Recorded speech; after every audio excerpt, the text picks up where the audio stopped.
Everyone. तो आज हम लोग स्टार्ट करते हैं 14 जुलाई के करंट अफेयर के बारे में। तो आज हम लोग 14 जुलाई का करंट अफेयर्स को यहाँ पे देखते हैं कि यहाँ पे क्या क्या इम्पोर्टेंट न्यूज़ है।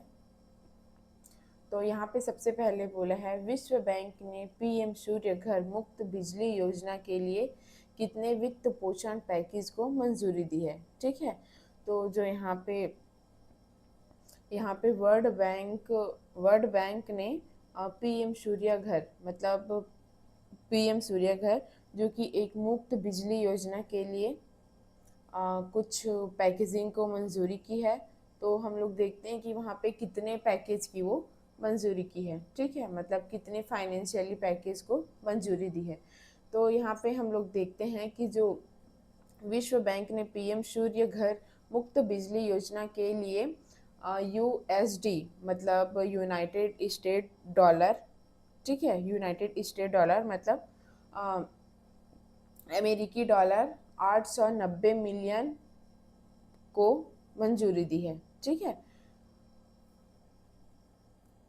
तो जो विश्व बैंक ने भारत में रूफटॉप और सौर ऊर्जा को बढ़ावा देने के लिए प्रधानमंत्री सूर्य घर मुफ्त बिजली योजना हेतु 890 मिलियन अमेरिकी डॉलर के वित्त पोषण पैकेज को मंजूरी दी है। तो इसके कुछ फैक्ट्स है यहाँ पे देखते हैं। तो जो फाइनेंशिंग पैकेज था वो कितना था, तो यहाँ पे था 890 मिलियन अमेरिकी डॉलर, ठीक है, यूनाइटेड स्टेट डॉलर, और जिसके द्वारा अप्रूव्ड किया गया था वो इसको किसके द्वारा अप्रूव्ड किया गया था फाइनेंशियली पैकेज को, तो world bank board of executive directors के द्वारा। ठीक है, और फिर इसका अप्रूवल डेट क्या था, इसको मंजूरी कब दी गई थी, तो 9 जुलाई 2026 को इसको मंजूरी दी गई थी फाइनेंशिंग पैकेज को। इसके बाद यहाँ पे सेकंड क्वेश्चन है, time out words happiest city 2026 सर्वे में भारत के किस शहर को छठवां स्थान प्राप्त हुआ है। ठीक है, तो एक सर्वे होता है time out words happiest city 2026 के अकॉर्डिंग। ठीक है, तो यहाँ पे एक सर्वे क्या है, time out words happiest city. ठीक है, तो इसमें बोला है कि 2026 के अकॉर्डिंग भारत के किस शहर को छठवां स्थान प्राप्त हुआ है। तो यहाँ पे है कि भारत के कौन से स्थान को छठवां स्थान प्राप्त हुआ है, तो भारत के जयपुर को छठवां स्थान प्राप्त हुआ है। ठीक है, जयपुर शहर को। तो यहाँ पे हम लोग देखते हैं कि जो time out words happiest city 2026 सर्वे में भारत का छठवें स्थान पर रहने वाला शहर कौन सी है, जयपुर है। यह वैश्विक टॉप 10 सूची में शामिल होने वाला भारत का एकमात्र शहर है। और जो ये सर्वे होता है happiest city time out words happiest city, उसमें टॉप टेन रैंक में इंक्लूड होने वाला भारत का एकमात्र शहर है। ठीक है, फिर इसके कुछ फैक्ट्स है जो हम लोग देखते हैं। यहाँ पे सिटी कौन सी है, जयपुर है। और जो कौन सी सर्वे हुई थी टाइम आउट वर्ड से हैप्पीस्ट सिटी, जिसमें से कौन से शहर को चुना गया था भारत का, तो ये है जयपुर को। और यह कितने रैंक में है, तो 6 रैंक पे है और यह इंडिया में है। और इसको किसके द्वारा पब्लिश किया गया था, किसके द्वारा, जो ये एक संस्था होती है, ठीक है, वो कौन सी संस्था है, टाइम आउट संस्था है। और जो सर्वे का कवरेज होता है मतलब सर्वेक्षण का जो दायरा है वो क्या है यहाँ पे, तो विश्व के 150 शहरों के 24,000 से अधिक निवासियों से सर्वेक्षण किया गया है।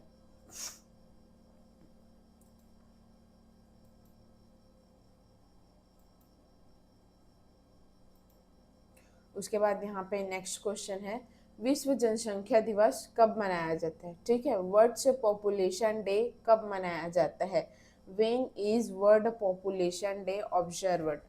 तो हम लोग देखते हैं कि विश्व जनसंख्या दिवस है वो 11 जुलाई को मनाया जाता है। ठीक है, तो यहाँ पे बोला है कि यह संयुक्त राष्ट्र यूनाइटेड नेशन द्वारा मनाया जाने वाला एक अंतर्राष्ट्रीय दिवस है। ठीक है, जो यह डे मनाया जाता है वो यूनाइटेड नेशंस के द्वारा मनाने जाने वाला एक इंटरनेशनल डे है, ठीक है, जिसका पर्पस क्या है कि वैश्विक जनसंख्या से जुड़े मुद्दों जैसे reproductive health, gender equality, sustainable development and demographic trends की प्रति जागरूकता बढ़ाना है, ठीक है। इसका पर्पस क्या है, तो जो यहाँ पे प्रजनन स्वास्थ्य होता है, लैंगिक समानता होता है, सतत विकास होता है, जनसांख्यिकी रुझान होते हैं, तो उसके प्रति लोगों के में जागरूकता बढ़ाना है। तो इसके कुछ फैक्ट्स है, तो यहाँ पे देखते हैं कि जो यह डे मनाई जाती है कौन सा डे यहाँ पे मनाया जाता है, तो ये है विश्व जनसंख्या दिवस, वर्ल्ड पॉपुलेशन डे, ठीक है। वो उसकी मनाए जाने की तिथि क्या है, तो 11 जुलाई है। और इसकी स्थापना कब हुई थी, मतलब इस्टेब्लिश्ड किसके द्वारा हुआ था, ठीक है, इस्टेब्लिश किसके द्वारा हुआ था, तो संयुक्त राष्ट्र विकास कार्यक्रम UNDP की गवर्निंग काउंसिल द्वारा वर्ष 1989 में हुआ था, ठीक है। तो UNDP इसका फुल फॉर्म क्या है यहाँ पे, UNDP तो इसका फुल फॉर्म है यूनाइटेड नेशन डेवलपमेंट प्रोग्राम, ठीक है। तो जो यूनाइटेड नेशन डेवलपमेंट प्रोग्राम है तो उसकी गवर्निंग काउंसिल के द्वारा वर्ष 1989 में हुआ था। और इसको पहली बार कब मनाया गया था, तो 11 जुलाई 1990 को, ठीक है, जो कि 90 से अधिक देशों में इसको मनाया गया था। और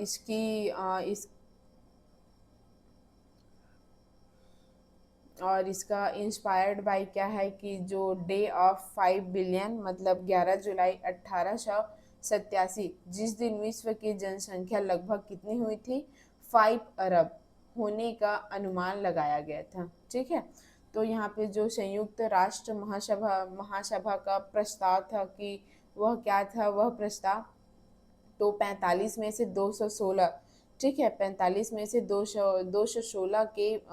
216 में 45 के माध्यम से इसे प्रति वर्ष मनाने की परंपरा जारी रखी गई, ताकि जनसंख्या संबंधित मुद्दों तथा उनके पर्यावरण और विकास से संबंध के प्रति जागरूकता बढ़ाई जा सके। ये वन लाइनर जीके क्वेश्चन है। फिर उसके बाद यहाँ पे नेक्स्ट क्वेश्चन देखते हैं, भारत और इंडोनेशिया ने स्वदेशी अस्त्र MK1 की आपूर्ति के लिए एक समझौते पर हस्ताक्षर किए हैं। तो यहाँ पे अस्त्र MK1 क्या है, ठीक है, तो यहाँ पे एक अस्त्र है कि स्वदेशी अस्त्र MK1, तो इसकी आपूर्ति के लिए भारत और इंडोनेशिया के बीच एक समझौते के ऊपर हस्ताक्षर हुआ है, ठीक है। तो यहाँ पे ये बोला है कि अस्त्र MK1 क्या है, तो यहाँ पे हम लोग देखते हैं कि अस्त्र MK1 यहाँ पे एयर टू एयर मिसाइल्स है, ठीक है, जो कि हवा से हवा में ही मार करने वाली मिसाइल है। तो भारत और इंडोनेशिया ने हाल ही में एक रक्षा समझौते पर हस्ताक्षर किए हैं, जिसके तहत भारत इंडोनेशिया को स्वदेशी अस्त्र MK1 बियॉन्ड विजुअल रेंज हवा से हवा में मार करने वाली मिसाइल तथा, ठीक है, यहाँ पे क्या है, स्वदेशी अस्त्र MK1 बियॉन्ड विजुअल रेंज मतलब हवा से हवा में मार करने वाली मिसाइल तथा ब्रह्मोस क्रूज मिसाइल प्रणाली की आपूर्ति करेगा। यह समझौता भारत की रक्षा निर्यात और इंडोनेशिया के साथ उनकी सामरिक साझेदारी को मजबूत करने की दिशा में एक महत्वपूर्ण है। और जो यह समझौता हुआ है वो भारत के रक्षा निर्यात और इंडोनेशिया के साथ उनकी जो साझेदारी है उनको मजबूत करने के लिए एक महत्वपूर्ण पहल हुई है, इम्पॉर्टेंट पहलू। तो इसका कुछ फैक्ट्स देखते हैं, जो ये टाइप है मतलब ये, ठीक है, तो ये यहाँ पे देखा गया है कि जो ये प्रणाली है वो जो किसकी आपूर्ति के लिए करेगा, यह कौन सी प्रणाली की आपूर्ति के लिए करेगा, तो यहाँ पे है beyond visual range air to air missile, ठीक है। और इसको किसके द्वारा डेवलप किया गया है, तो defence research and development organisation. और इसको किसके द्वारा विकसित किया गया है? तो ये है भारत डायनेमिक्स लिमिटेड। और जो कंट्री ऑफ ओरिजिन है वो क्या है? इंडिया है। और जो इंडक्टेड इनटू सर्विस है, ठीक है, मतलब इसको सर्विस में कब लाया गया है? तो इसको सर्विस में कब लाया गया है? तो 2019 को, ठीक है, टू 2019 को इसको सर्विस में लाया गया है। और इसके यूज़र्स कौन हैं? इसके यूज़र्स कौन कौन है यहाँ पे हम लोग देखते हैं। तो इंडियन एयरफोर्स है और इंडियन नेवी है, ठीक है। इसके यूज़र्स, किसके यूज़र्स हैं? एयर टू एयर मिसाइल्स के। फिर इसके बाद यहाँ पे नेक्स्ट क्वेश्चन है, 8वें खेलो इंडिया यूथ गेम 2026 की मेज़बानी कौन सा राज्य करेगा? तो यहाँ पे एक खेलो इंडिया यूथ गेम्स, ठीक है, 8वें खेलो इंडिया यूथ गेम्स का ऑर्गेनाइज किया गया है। तो यहाँ पे पूछ रहा है कि जो वो ऑर्गेनाइज हुआ है वो कौन से राज्य में हुआ है, कौन से राज्य उसका ऑर्गेनाइज कर रहा है, ठीक है। तो यहाँ पे तेलंगाना है जो कि 8वें खेलो इंडिया यूथ गेम्स की मेज़बानी तेलंगाना राज्य करेगा, ठीक है। तो यहाँ पे क्या बोला है, जो इसकी घोषणा केंद्रीय युवा कार्यक्रम एवं खेल मंत्री डॉक्टर मनसुख मांडविया ने जुलाई 2026 में की है, ठीक है। जो इसका अनाउंस किया है वह किसके द्वारा किया गया है? तो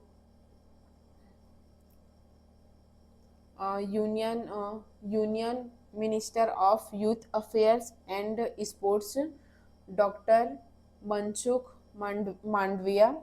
और कब किया है? जुलाई 2026 में।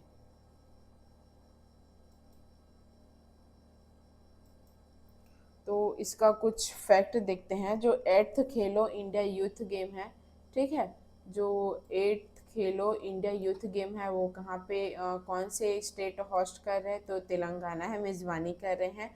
और जो इसका शेड्यूल का जो टाइम है, ठीक है, तो जो शेड्यूल का टाइम है वो क्या है? नवंबर 2026 है, मतलब इस टाइम में इसको होस्ट किया जाना है।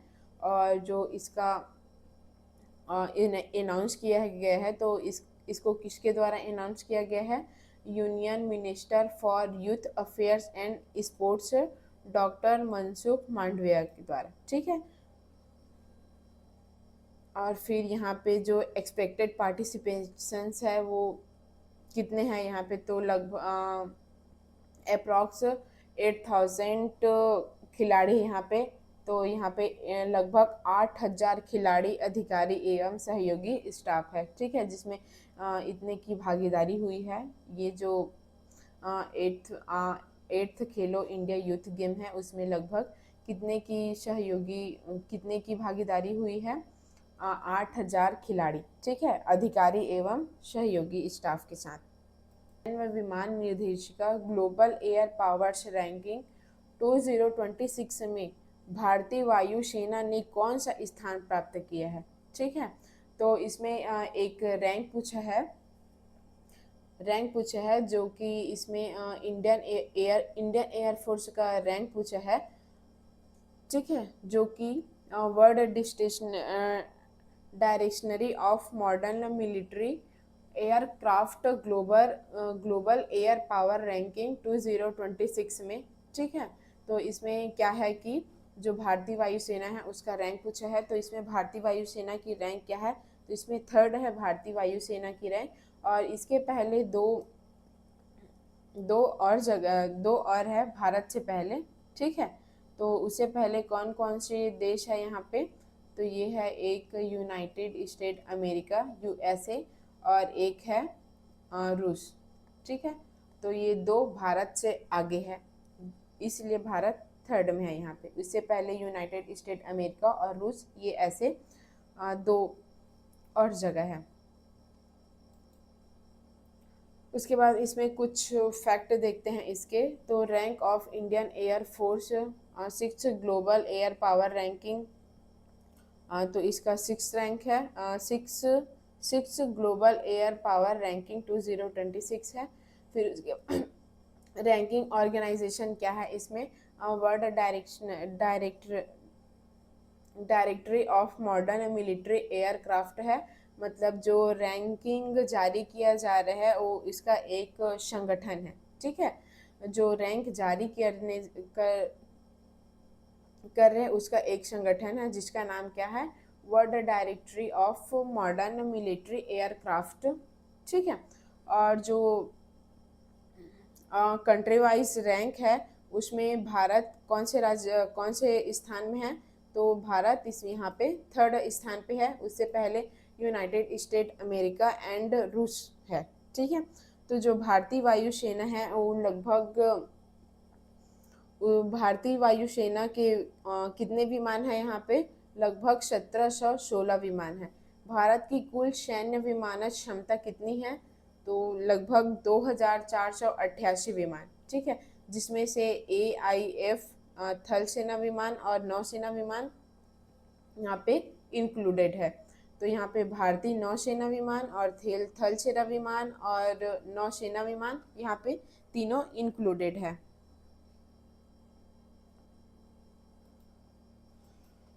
उसके बाद आगे देखते हैं हम लोग, भारतीय वन्य जीव संस्थान सोसाइटी की 28वीं बैठक कहाँ आयोजित की गई है, तो भारतीय वन्य जीव संस्थान सोसाइटी की 28वीं बैठक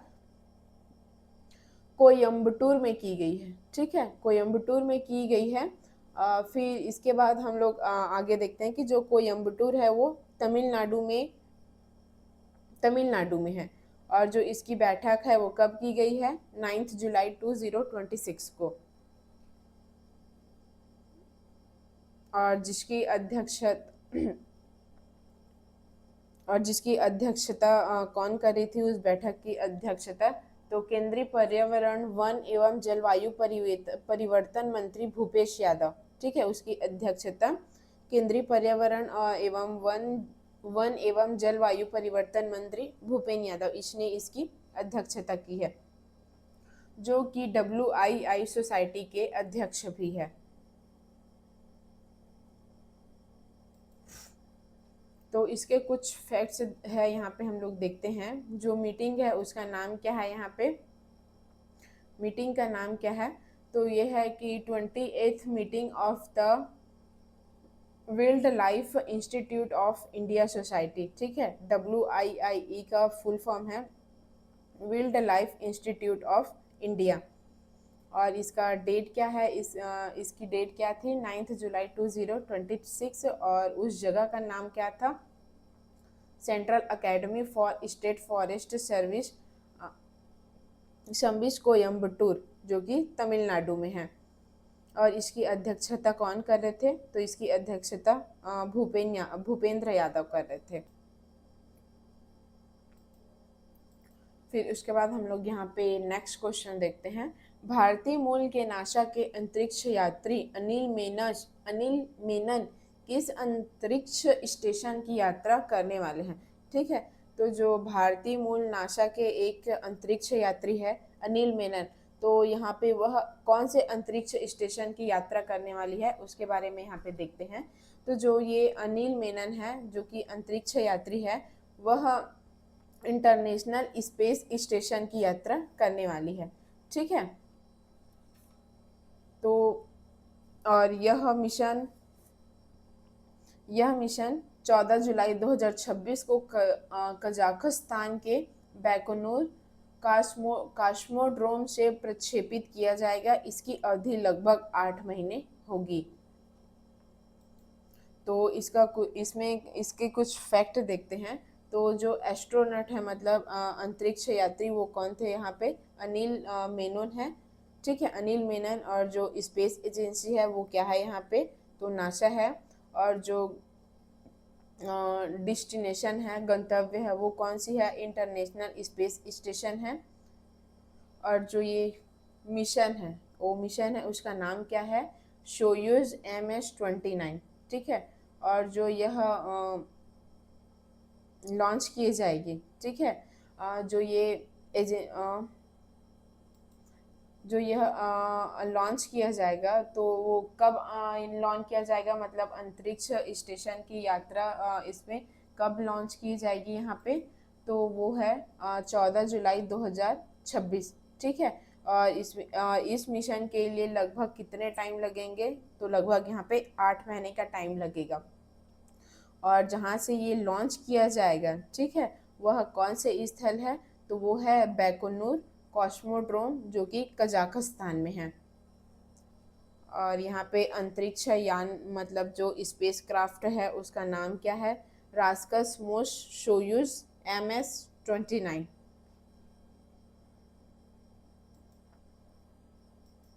फिर उसके बाद हम लोग यहाँ पे आगे देखते हैं IUCN रेड लिस्ट। ठीक है, IUCN रेड लिस्ट 2026 के अनुसार गहरे समुद्र में खनन से कौन सी जीव समूह सबसे अधिक प्रभावित है। ठीक है, तो यहाँ पे बोला है कि IUCN रेड लिस्ट 2026 के अनुसार गहरे समुद्र में खनन से हाइड्रोथर्मल वेंट मोलस्क, ठीक है, हाइड्रोथर्मल वेंट मोलस्क एक जीव समूह है जो कि सबसे अधिक प्रभावित हुई है।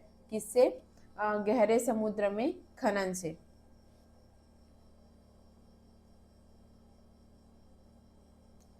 तो यहाँ पे बोला है कि नवीनतम आकलन के अनुसार जो हाइड्रोथर्मल वेंट पर पाए जाने वाले स्थानिक मोलस्क प्रजातियों में से 62% प्रस्तावित डीप सी माइनिंग गतिविधियों के कारण विलुप्त होने के खतरे का सामना कर रहे हैं। तो इसके कुछ इम्पॉर्टेंट फैक्ट्स है, तो यहाँ पे देखते हैं कि जो सबसे अधिक प्रभावित हो रही है उस जीव समूह का नाम क्या है यहाँ पे, हाइड्रोथर्मल वेंट मोलस्क है, जो कि गहरे समुद्र में पाए जाने वाले एक मोलस्क है। और इसका आकलन किसने किया है, इसका आकलन किसने किया है, तो वो है कि IUCN red list of threatened species. ठीक है, तो इसने इसका आकलन किया है। और जो संकटग्रस्त प्रजातियां है, तो संकटग्रस्त प्रजातियां मतलब यहाँ पे एक अनुमानित किया गया है कि 201 हाइड्रोथर्मल वेंट मोलस्क प्रजाति में से 125 विलुप्त के खतरे में है, मतलब 62% खतरे में है यहाँ पे विलुप्त होने के। और जो मेन खतरा है यहाँ पे वो क्या है, तांबा, कोबाल्ट, जिस्ता तथा बहुधात्विक सल्फाइड, मतलब पॉलीमेटालिक सल्फाइड जैसे खनिजों के लिए प्रस्तावित गहरे समुद्र में खनन।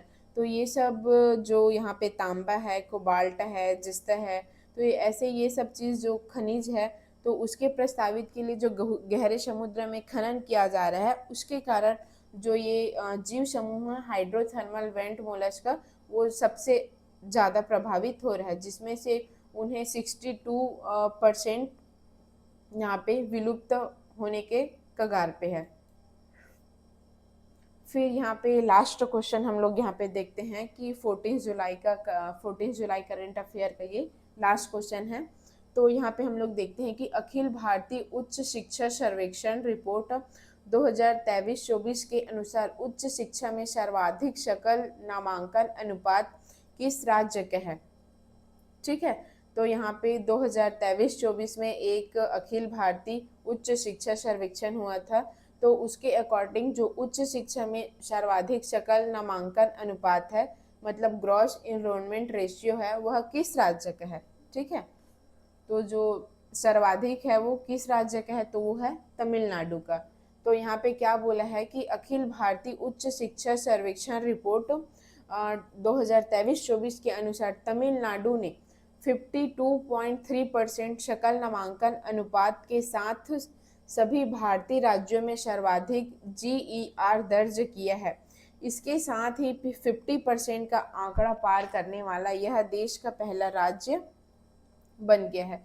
जो तमिलनाडु है वो 50% का आंकड़ा पार करने वाला एक फर्स्ट स्टेट बन गया है यहाँ पे, जो कि सर्वाधिक GER दर्ज किया जा रहा है, मतलब ग्रॉस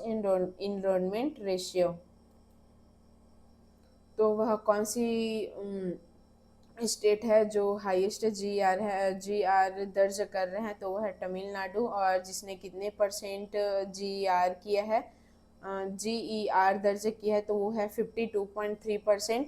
और जो ये रिपोर्ट है वो किसके कौन से रिपोर्ट के अकॉर्डिंग है, तो all India survey on higher education 2023-24 के अकॉर्डिंग है। और जो रिपोर्ट जारी होने की तिथि है, रिपोर्ट रिलीज होने की, तो आज का क्लास हम लोग यहीं पे एंड करते हैं। आज की क्लास को हम लोग यहीं पे एंड करते हैं। अगर इस क्लास से रिलेटेड कोई भी इंक्वायरी होगी तो आप लोग नीचे दिए गए डिस्क्रिप्शन बॉक्स में नंबर दिया गया है, उसमें आप लोग इंक्वायरी कर सकते हैं। और अगर इस क्लास का पीडीएफ अगर आपको चाहिए तो आप नीचे दिए गए टेलीग्राम चैनल दिया गया है, जिसमें इसे आपको ये इस क्लास का पीडीएफ मिल जाएगा वहाँ से। तो थैंक यू सो मच, मिलते हैं नेक्स्ट क्लास में।